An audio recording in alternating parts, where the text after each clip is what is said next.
आला दोराना सकदंडाना दोर आणले सकदंड आणले आपला राजा कैद झाला.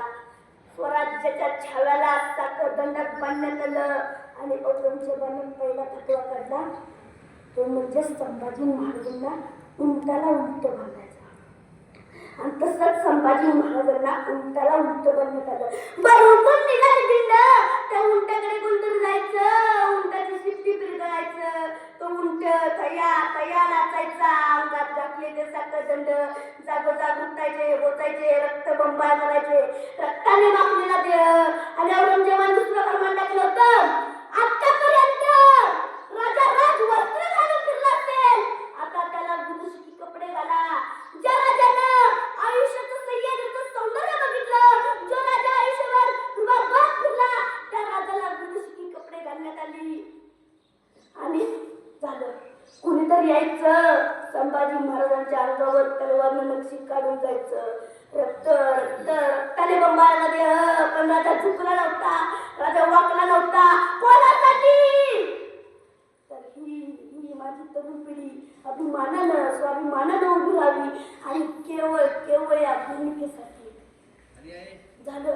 आणि तिथून संभाजी महाराजांना भरपूर गडावर उभं करण्यात आलं.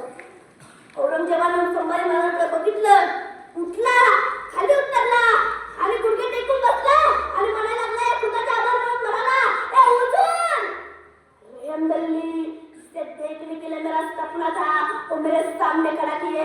असा तो महाराजांनी बघितला, तो आपल्या समोर खाली बसलाय. तसे महाराज कवी कसं म्हणतात, कवी कवी गलत.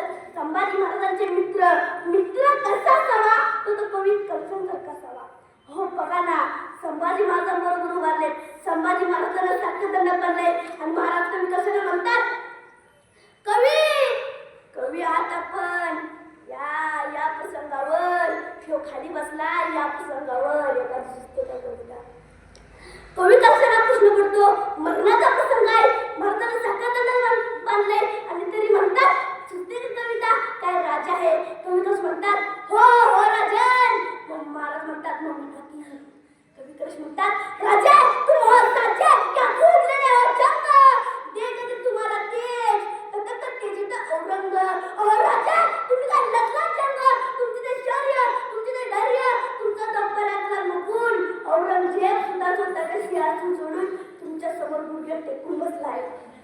तसं म्हणतो, चुप चुप भाऊ चुप. आणि औरंगजेबाने संभाजी महाराजांना पहिला प्रश्न विचारला, बता शंभू, बता कोण कोण से सरदार तुम्ही शामिल है. शंभूराजे म्हणतात, अरे तख्तासाठी रक्तात उलटणारी जातल्यांची, अरे सख्या बापाला मारणारा तू, आई भावांचे होता मी, संसदचे इमान. औरंग्या आम्ही घेत नाही असं, घेऊन स्वतःच्या मंडळाच्या जोरावरती आणि तलवारच्या पात्यावरती भाकऱ्या बसतात मराठे. औरंग्या तुला भाचा वेळ नाही लावणार. औरंग्या काळाच्या सुद्धाचं बंद झालं. आणि औरंगजेबाने दुसरा प्रश्न विचारला, बता शंभू, स्वराज्याचा खजिना किती आहे.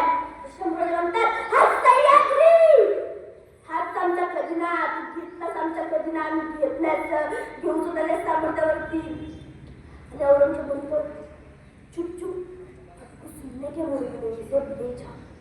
आणि संभाजी महाराजांना त्या भरपूर गडाला डांबाला बांधण्यात आलं आणि पहिली सुद्धा सुनावली की म्हणजे संभाजी महाराजांचे डोळे काढायचे. हापशे आले, त्या लालबंद झालेल्या त्या सगळ्या घेऊन आले, जवळ आले, एकदम जवळ आले म्हणून ते सगळे हात बसला, आत गेला, उभे घेऊन बाहेर आल्या. आता काय सुद्धा नव्हतं, उरलं तर फक्त कबीन कोपण्या, रक्ताचा श्रावात होता, फुलाचा गप्प होता, राजा एक शब्द सुद्धा बोलत होता. हापशी बाहेर आल्यावर औरंगजेबाने विचारलं, कुछ बतायो, गिर गया.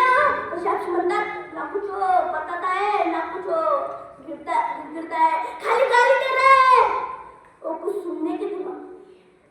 झालं कोणतरी यायचं, संभाजी महाराजांच्या अंगावर तलवारनं नक्षी काढून जायचं. कोणतरी यायचं, संभाजी महाराजांच्या हाताची बोटं कापून न्यायचं. कोणतरी यायचं, संभाजी महाराजांच्या डोक्याची केस उपटून न्यायचं.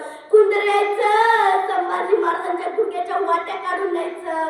कोणतरी यायचं, संभाजी महाराजांच्या अंगाला नीळ चोळून जायचं. असंख्य असंख्य वेदना व्हायच्या. उशीतून जसा कापूस काढावा तसा माझ्या शंभूराजाच्या अंगातून मासाचा लगदा बाहेर काढला जात होता. अरे कुणी बघितलं असतं तर वाटलं नसतं आपला शंभूराज आहे. तशी अवस्था केली होती माझ्या राजाची. झालं आणि औरंगजेबानं दुसरी सजा सुनावली ती म्हणजे संभाजी महाराजांची कान कापायचे. अरे जगानं हरारे माझ्याची गर्जन ऐकली. जगानं आत्महत्या झालं. जय जिजाऊ, जय शिवराय, जय भवानी. ते आता कान सुद्धा राहिलं नव्हते. हापशी आले, हातातलं कलम पितळावर घेऊन आले. जवळ आले वर तुला वर केली. संकट फिरवली. संभाजी महाराजांचे कान मातीमध्ये पडले होते. आणि औरंगजेबाने दुसरी सजा सुनावली ती म्हणजे संभाजी महाराजांची जीभ कापायची. हापशी आले. अरे जाजी म्हणा हर माझ्याची गर्जना दिली. जी म्हणत आली आऊसाहेब तुमचे नातं आहोत आपण. आबासाहेब अहो द्या ना कधी मोहीम. हंबीर मामा तुमचे बच्चे आहोत आम्ही. ती आता जीभ आता राहणार नव्हती. हापशी आले, हातात लगती तलवार घेऊन आले. जवळ आले.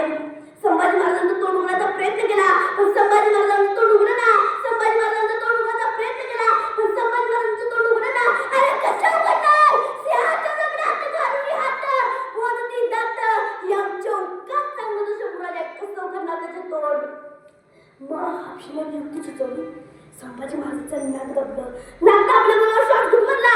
श्वास घेतल्याने जी बचकन मारली. हापशीने ती घट्ट पकडली बाहेर वळली. असं कंदरावर फिरवली. संभाजी महाराजांची जीभ मातीमध्ये पडली होती. ती सुद्धा तयार नव्हती संभाजी महाराजांपासून परकवायला.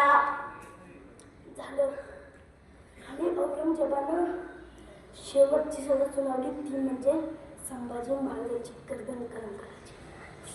आणि तिथून संभाजी महाराजांना वडून उतरून तुळापूरला आणण्यात आलं. हापशी आले. जो आल्यावर तुला बाहेर काढली.